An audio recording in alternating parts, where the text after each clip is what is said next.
Fikih Ramadan. Mari perluas ilmunya agar semakin lapang hatinya. Tarawih Express, sah nggak ya? Allahu Akbar. Sami'allahu liman hamidah. Allahu Akbar. Allahu Akbar. Allahu Akbar. Allahu Akbar. Assalamualaikum warahmatullahi. Assalamualaikum warahmatullahi. Subhanallah Kang, cepet amat. Baru aja tarik nafas, udah selesai. Loh, nggak apa-apa Mul. Yang penting jamaahnya senang. Lebih cepat lebih baik. Teman-teman sekalian, perlu diketahui bahwa tumak ninah dalam sholat adalah salah satu rukun yang wajib dilaksanakan sebagaimana sabda Nabi Muhammad SAW. Beliau bersabda, la tudzi'u sholatur rajuli hatta yuqima dhuhrahu fir ruku'i was sujud. Yang artinya tidaklah sah sholat seseorang sehingga dia menegakkan atau meluruskan punggungnya ketika ruku ataupun ketika sujud. Hadis ini diriwayatkan oleh Al-Imam Abu Dawud di juz 1 halaman 268.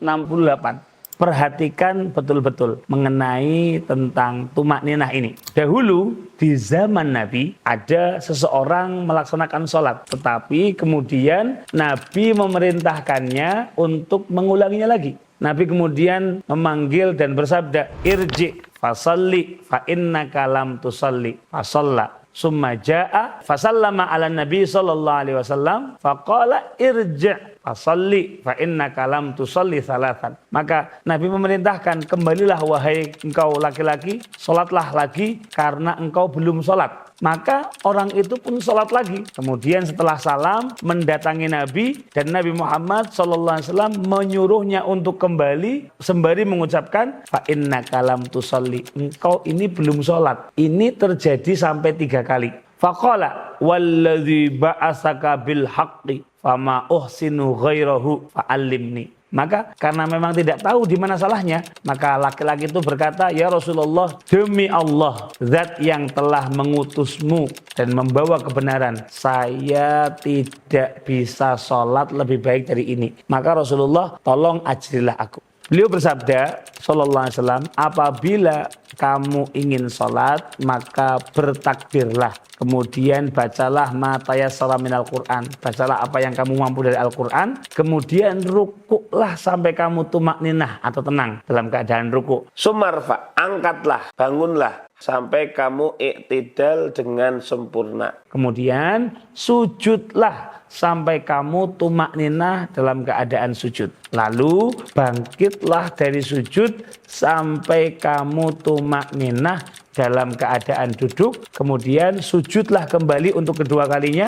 sampai kamu tumak ninah dalam keadaan sujud. Kemudian berbuatlah seperti itu dalam sholat kamu seluruhnya. Hadis ini diriwayatkan oleh Al-Imamul Bukhari dan Muslim. Hati-hati pencuri.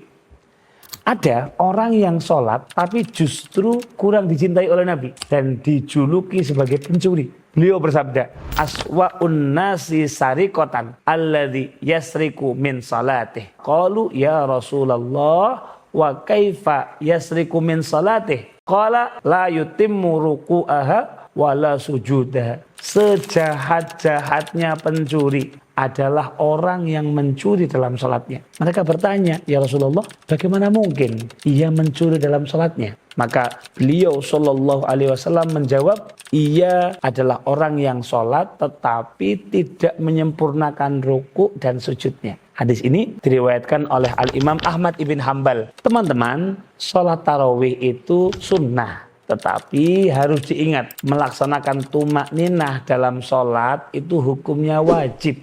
Maka jangan sampai kita berjuang mati-matian untuk melakukan hal yang sunnah, tetapi justru kita lupa untuk melakukan hal yang wajib. Jika demikian caranya, bisa jadi kita tidak mendapatkan pahala, tetapi justru kita mendapatkan dosa. Maka teruntuk para imam salat tarawih, mari bersikaplah pertengahan. Artinya, jika memang kita sadar bahwa jamaah kita atau bahkan kita belum mampu untuk mengerjakan salat tarawih berlama-lama seperti yang ada di Masjidil Haram atau Masjid Nabawi, maka jangan korbankan mereka mereka dengan sholat super ekspres yang bisa berakibat tidak sahnya sholat para jamaah Anda. Bagaimana hadis-hadis yang telah kita bahas di atas. Kemudian teruntuk para jamaah, berhentilah menuntut imam untuk sholat terlalu cepat. Karena tanggung jawab para imam itu berat. Mulai di dunia sampai di akhirat. Maka sangat baik dan bijak sekali jika sebelum sholat misal dibuat kajian yang komprehensif mengenai sholat tarawih. Kemudian para imam dan para jamaah membuat kesepakatan mengenai sholat yang hendak mereka kerjakan. Tentu dengan bacaan-bacaan yang panjang itu lebih afdol jika memang jamaah siap dan rela dengan cara itu. Namun jika memang jamaah dinilai belum siap atau belum mampu, setidaknya perhatikan 3 hal berikut ini. Yang pertama, pastikan bacaan Al-Fatihah harus sempurna